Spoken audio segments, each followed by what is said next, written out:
This is Laura Martin, and I'm going to show you how to use voice typing on a Google Doc. From any Google Doc, just go to the Tools menu, click on Voice Typing.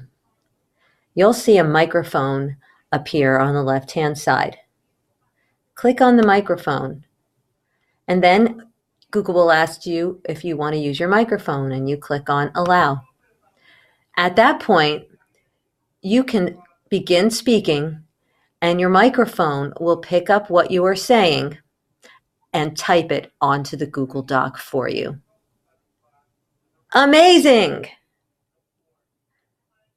That's how you do it. When you're finished with a sentence, click the microphone to stop. You may have to add your own punctuation. You'll see that there are some settings. You can change the language to a different language and close when you're finished. Good luck and have a great day.